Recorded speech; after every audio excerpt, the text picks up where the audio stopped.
Halo, assalamualaikum warahmatullahi wabarakatuh. Selamat datang teman-teman di video saya kali ini. Saya ingin menunjukkan eh, tentang sebuah MIDI controller murah, yaitu Worde Panda Mini.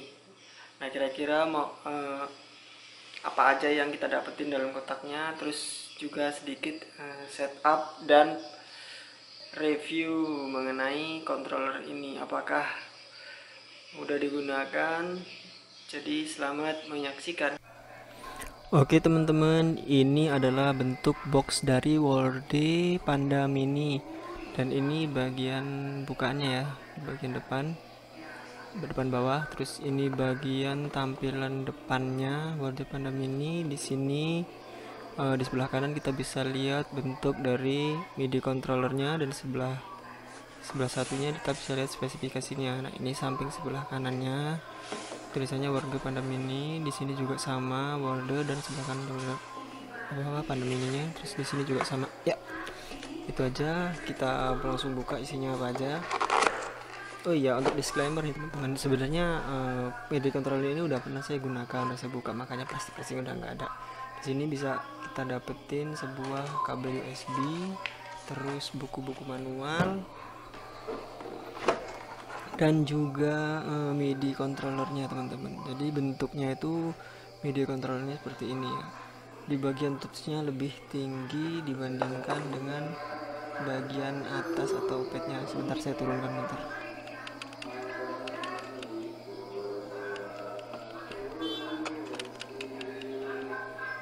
Nah, oke, ini adalah bentuk Worde Panda Mini teman-teman.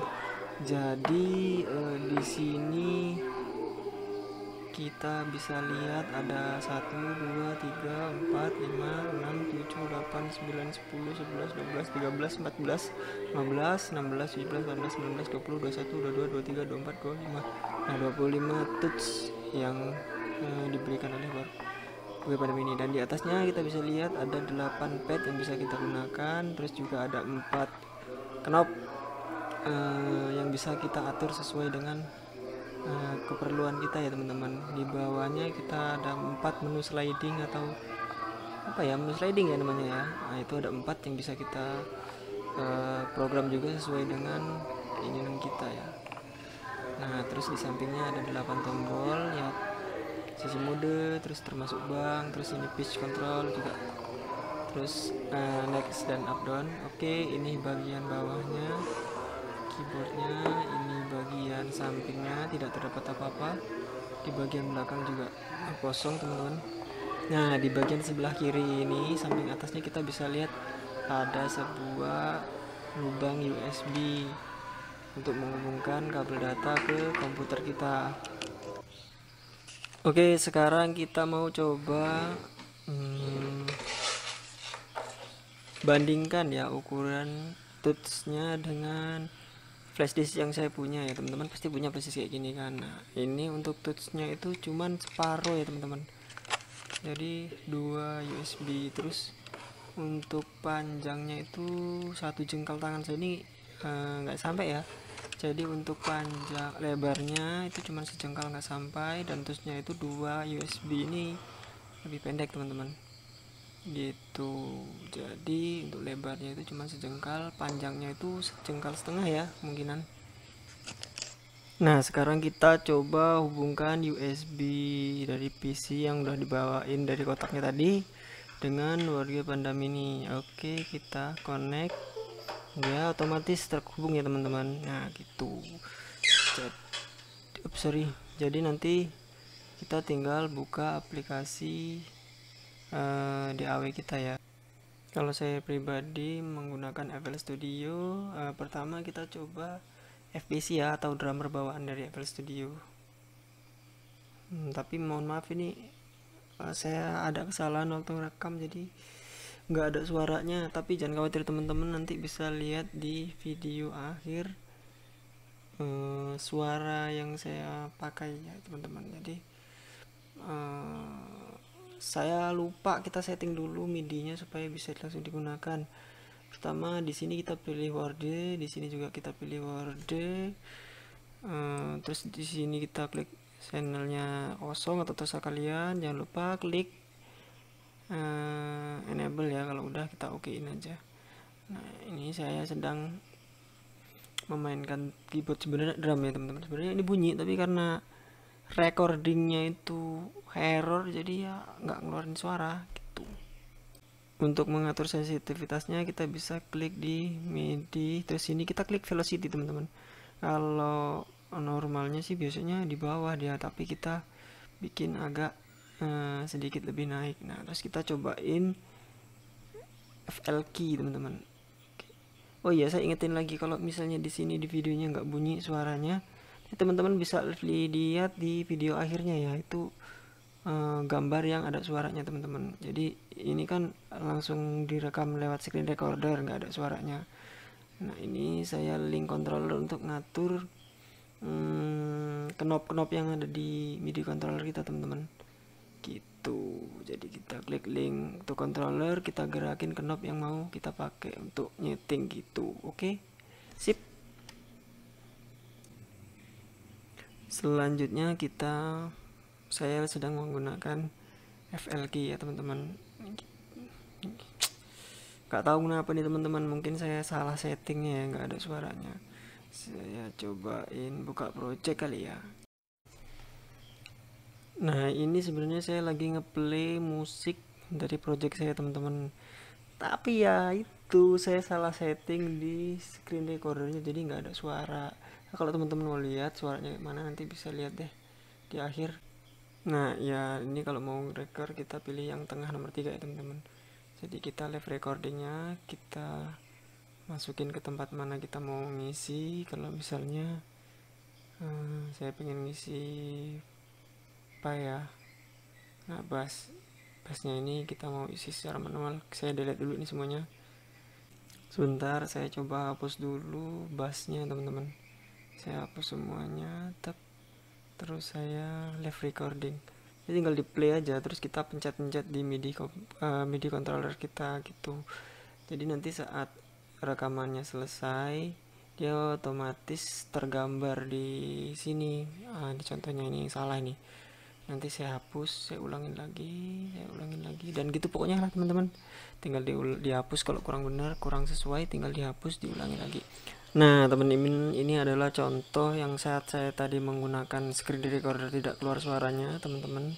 Saya lagi ngatur apa ya tadi, oh ini mengenable warga pandam ini, terus ngatur velocity. Kalau velocity aslinya itu di bawah teman-teman, jadi di sini aslinya. Terus saya naikkan sedikit supaya mencetnya tuh nggak terlalu susah gitu. Jadi biar suaranya agak mengayun saya tinggiin sedikit jadi nggak kaku kayak robot gitu. Oke, kalau sudah kita kita keluarin aja dari sini. Nah ini kalau misalnya nggak keluar, kita klik refresh di bagian pojok sini, kita pilih mana, kita jangan lupa klik enable, kita close. Kita cobain apa ya, FPC tadi ya teman-teman. Kalau nggak salah FPC di rekamannya tadi saya pertama cobain. Oh iya, ini contoh suara-suara di FPC nya teman-teman. Nah, suara tom, kick, tam sama itu ya teman-teman. Ini simbal ya, pokoknya gitulah. Selanjutnya saya ingin coba touchnya dengan menggunakan FL key ya. FL key itu semuanya bawaan, jadi pasti ada.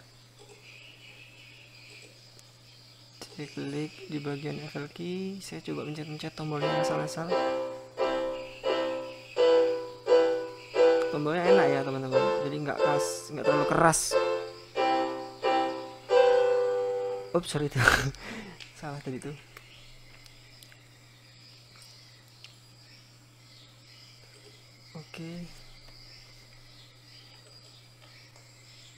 Oke, nah di sini saya ingin mengatur knop-knopnya ini ya teman-teman. Yang pertama saya gunakan untuk settingan pertama di FL key. Oke, mungkin nggak bisa bedain ya teman-teman. Nanti kalau misalnya volume atau pan kan itu bisa dibedain bener nih. Jadi teman-teman sesuaiin aja nih. Misalnya caranya klik di tombol volume, terus kita goyangin, pilih bagian link to controller, terus kita goyangin tombol yang mau kita gunain. Nah ini contohnya untuk volume teman-teman. Terus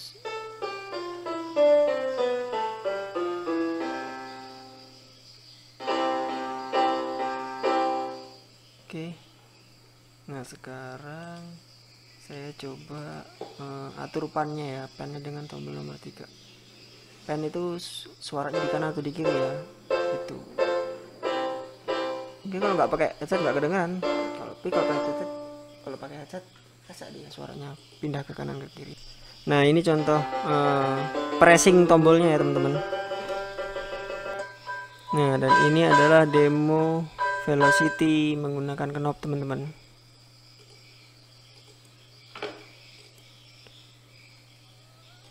Selanjutnya saya pindahkan channelnya ke FPC untuk nyobain padnya teman-teman. Jadi ini adalah ini contohnya tombol-tombol yang saya pencet padnya gitu.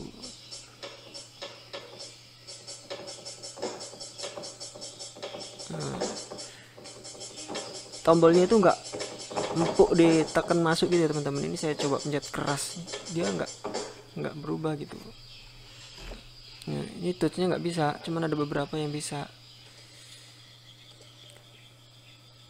karena drum sih ya teman-teman. Nah itu tadi adalah sedikit ilustrasi dan juga itu tadi adalah review sekaligus sedikit ilustrasi penggunaan Wordy Panda Mini ya teman-teman. Mudah-mudahan video ini bermanfaat. Kalau suka jangan lupa like, kalau nggak suka ya dislike aja, tapi jangan lupa untuk subscribe untuk mendukung channel ini tetap terus berkembang ya teman-teman. Terima kasih telah menonton dan sampai jumpa di video selanjutnya. Assalamualaikum.